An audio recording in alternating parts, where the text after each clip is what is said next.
Você está no canal Devir Filosófico. Eu me chamo Renan Esteves e o objetivo do vídeo de hoje é mostrar quais são as diferenças, as principais diferenças entre a ciência e a filosofia. Como eu mostrei no vídeo anterior, essas duas formas de saber elas estão historicamente relacionadas, contudo, cada uma possui certas particularidades, certas características pessoais. E a primeira coisa que é importante saber é que, na verdade, não existe a ciência, mas as ciências. O conhecimento científico ele se desenvolve em diferentes ramos do saber.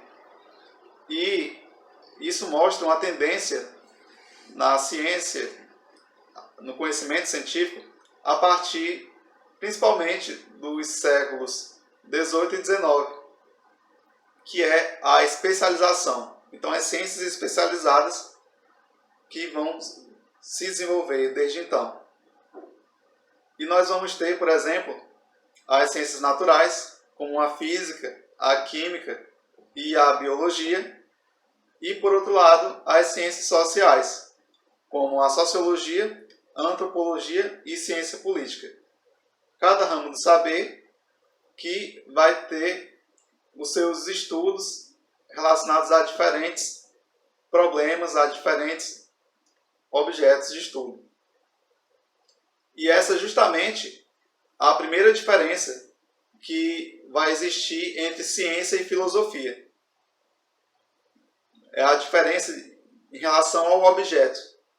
Cada ciência particular, cada ciência especializada vai ter um determinado objeto de estudo a ser tratado, a ser investigado.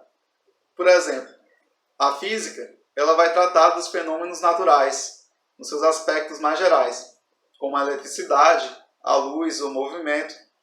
A biologia vai tratar da vida dos seres vivos e da relação entre os seres vivos e o seu meio ambiente.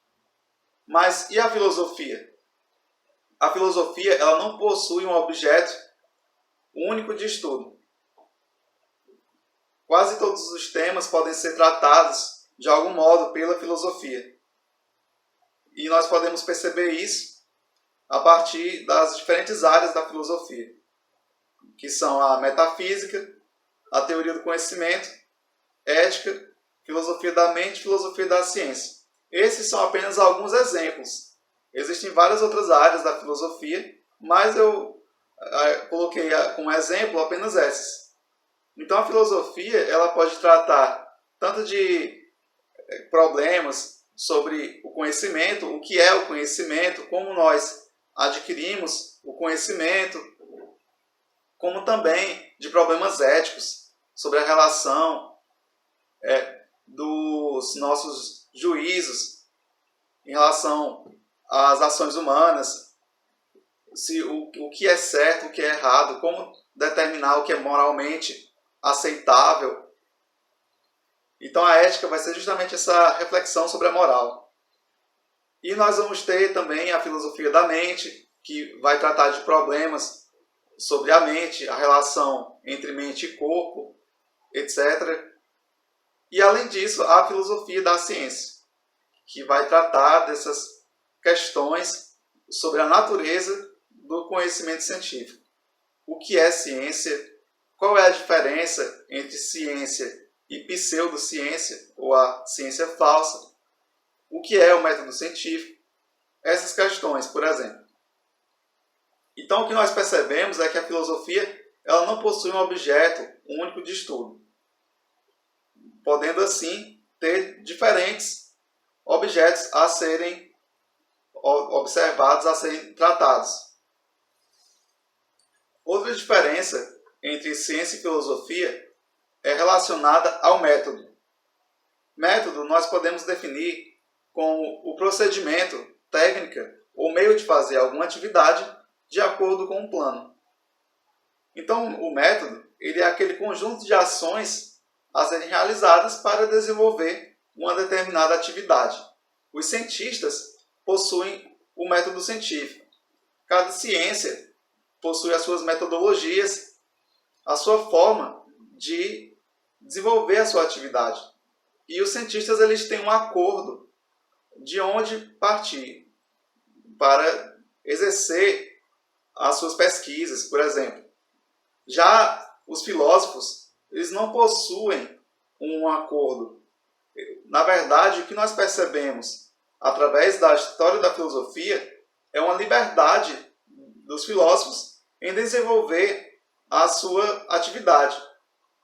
Nós percebemos isso, por exemplo, na modernidade, em que o filósofo René Descartes, ele, para desenvolver as suas reflexões na sua obra chamada Meditações, vai se utilizar de um método da chamada dúvida radical ou hiperbólica, em que primeiro ele vai começar a duvidar até que ele consiga encontrar algum conhecimento, algo de que ele não possa duvidar, algo que não possa ser colocado em dúvida. Além disso, por outro lado, nós vamos ter David Hume, que vai ser um filósofo escocês, que na verdade ele vai ter outro método. Ele vai tentar aplicar o método experimental de um modo um pouco semelhante ao que era aplicado por Newton nas ciências naturais, na filosofia natural, na física, no caso. O Hume vai procurar aplicar esse método experimental para a filosofia. Tanto é que ele pode ser considerado por alguns o chamam de o Newton das ciências humanas. E, além disso, na história mais recente da filosofia, nós observamos diferentes formas de realizar essa atividade filosófica. Então, os filósofos eles não têm exatamente um acordo em relação ao método, como têm os cientistas. E outra característica que diferencia ciência de filosofia é justamente essa relação forte que existe entre as ciências, sobretudo as ciências naturais, e a experiência. Aquilo que os cientistas dizem geralmente é levado a sério se pode ser, de algum modo, verificado, comprovado por testes, através de experimentos.